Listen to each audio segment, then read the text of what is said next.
Hi everyone, আসসালামু আলাইকুম। Welcome to Piya Yasmin cooking world.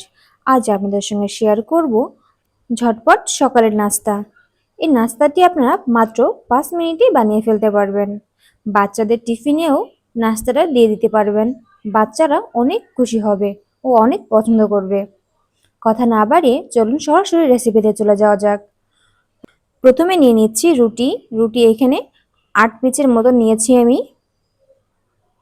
এখন আমি এই রুটিটাকে একটু ছেঁকে নেব। একটু ফ্রাই প্যানে তেল ব্রাশ করে নিচ্ছি। এখানে আমি অল্প তেল ব্যবহার করেছি।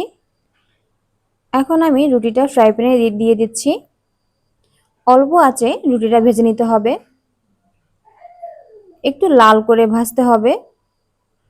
বেশি আঁচে যদি রুটিটা ভাজা হয় তাহলে রুটিটা পুড়ে যাওয়ার সম্ভাবনা থাকে। দেখতেই পাচ্ছেন।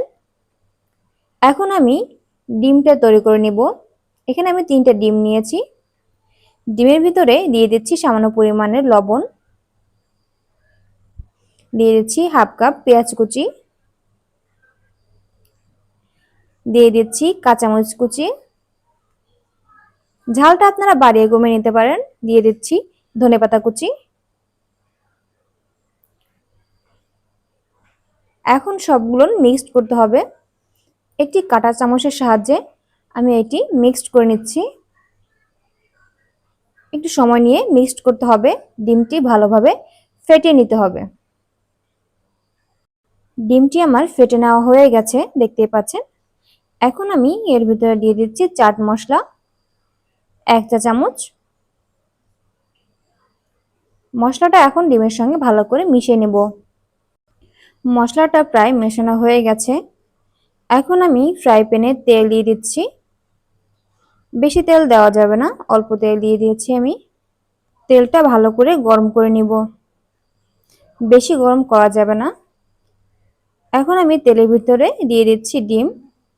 যতদূর সম্ভব ডিমটাকে পাতলা করে দিতে হবে এবং বড় করে দিতে হবে। আমি ডিমটাকে ভালোভাবে মেলে দিচ্ছি। দেখতেই পাচ্ছেন, এভাবে আস্তে আস্তে মেলে দিতে হবে। এ সময় চুলার আঁচটা আমি কমিয়ে দিব, তা না হলে ডিমটা পুড়ে যেতে পারে। এখন আমি এই ডিমের উপরে 2 পিস রুটি দিয়ে দিচ্ছি। এভাবে আস্তে একটু চাপ দিয়ে নিতে হবে যাতে রুটিটা ডিমের উপরে বসে যায়।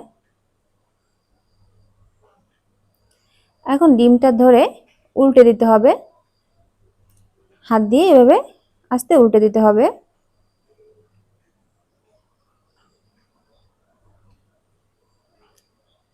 এখন আমি 2 সাইড থেকে আস্তে করে ভাঁজ করে উঠিয়ে দিব। এই কাজটা একটু ধীরে ধীরে করতে হবে, তা না হলে ভেঙে যাওয়ার সম্ভাবনা থাকবে। ভাঁজ করে নেওয়া হয়ে গেছে, দেখতেই পাচ্ছেন। এখন আমি একটি রুটি অন্য রুটির উপরে দিয়ে দিচ্ছি। দেখতেই পাচ্ছেন, এভাবে আমি বাকিগুলোও করে নিব। তৈরি হয়ে গেল আজকের সকালের নাস্তা। আশা করছি আজকের রেসিপি আপনাদের কাছে ভালো লেগেছে।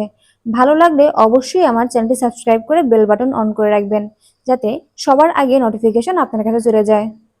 আর ফেসবুক পেজে যদি আপনি নতুন হয়ে থাকেন অবশ্যই একটি ফলো দিয়ে রাখবেন।